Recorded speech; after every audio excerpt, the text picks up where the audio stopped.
Ok, bonjour à toutes et à tous et bienvenue.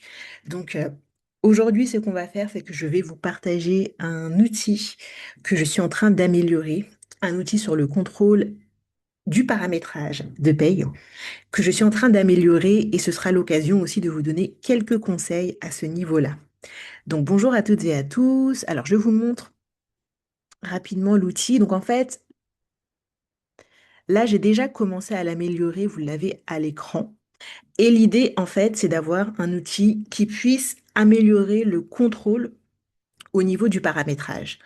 Pourquoi ce type d'outil? Alors, je ne sais pas si vous avez déjà entendu parler de cette histoire. C'est une histoire que je raconte assez régulièrement, mais j'ai été amenée à travailler en paye dans notamment une entreprise qui refusait en fait de mettre à jour son logiciel de paye depuis peut-être plus de 10 ans. Donc, je vous laisse imaginer la catastrophe au niveau du paramétrage. Et j'aurais adoré avoir ce type d'outil. Même en dehors de ces cas un peu extrêmes, le contrôle du paramétrage, forcément, ça va être quelque chose d'essentiel et qui est encore malheureusement sous-exploité. Alors, je vous montre rapidement.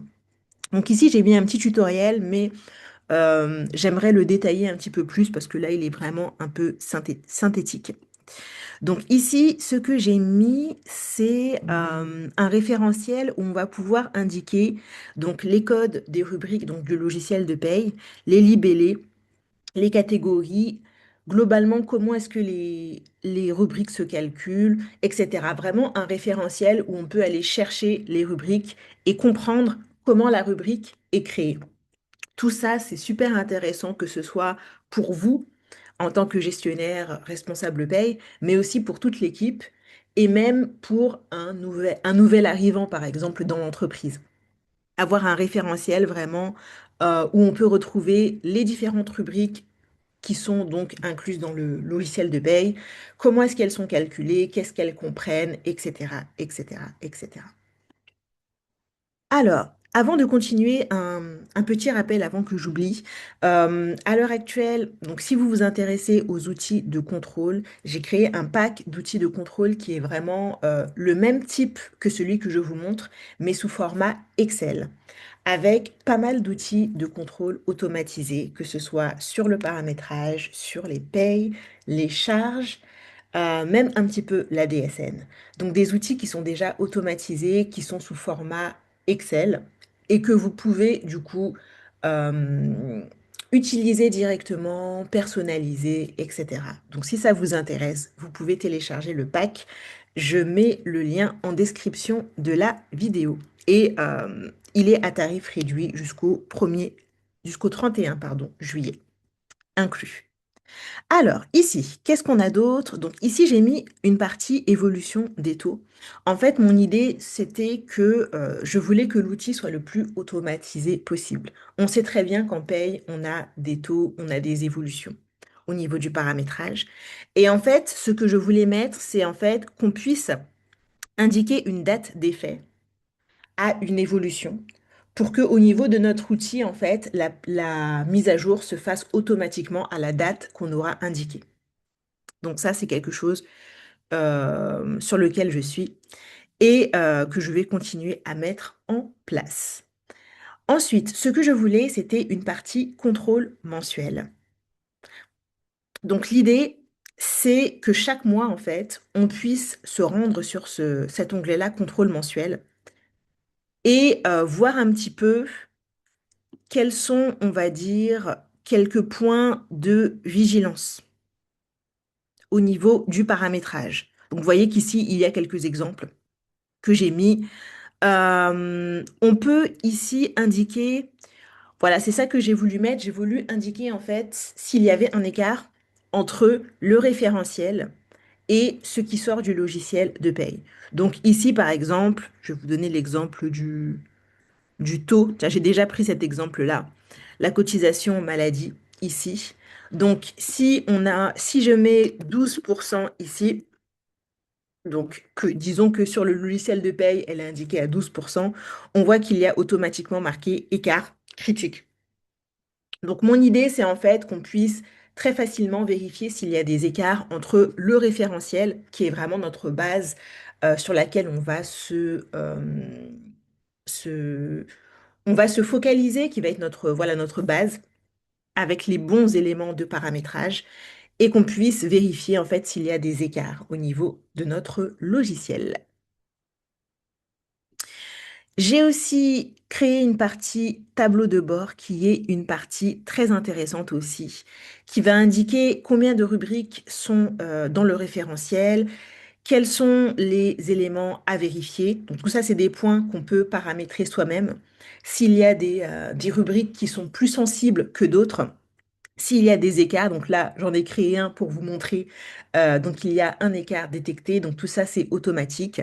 Les points de vigilance, donc ça, ce sont des points qu'on peut paramétrer soi-même. S'il y a des, des cotisations qu'il faut analyser et contrôler plus que d'autres, elles vont ressortir ici. Et également des éléments à faire dans le logiciel de paye s'il y a des éléments à modifier au niveau du logiciel. Ok, et un petit point historique ici, donc voilà. Ah, voilà, historique. Alors, c'est historique des anomalies. Si on détecte des anomalies, l'idée, c'est vraiment de ne pas juste corriger, mais de pouvoir les indiquer, le mois de paye, le code et la rubrique, le type d'anomalie, etc., etc. Très, très important, je le répète souvent aux personnes que je forme sur le contrôle de paye, sur les contrôles des charges. Très important d'avoir vraiment un,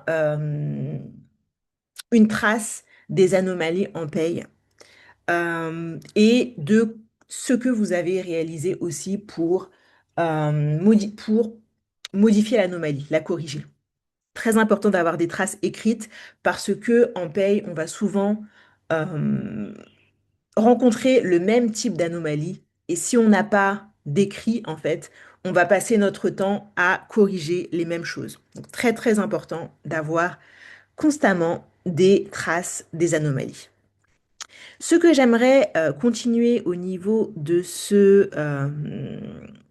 cet outil, j'aimerais notamment mettre en place d'autres choses comme un accès par mot de passe, par exemple, ou des éléments qui ne pourront être modifiés que par un administrateur, donc par exemple le responsable paye.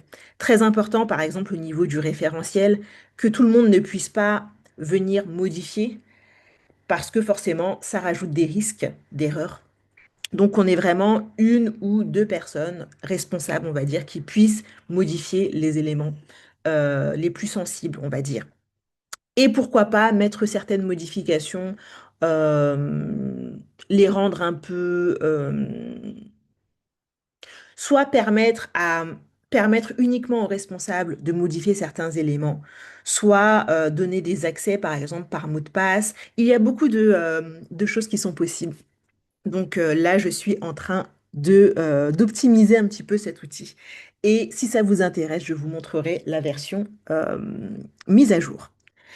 C'est tout pour l'instant. J'espère que cette petite démo vous a plu. Si les outils automatisés vous intéressent, n'oubliez pas d'aller récupérer votre pack d'outils dont j'ai mis le lien en commentaire.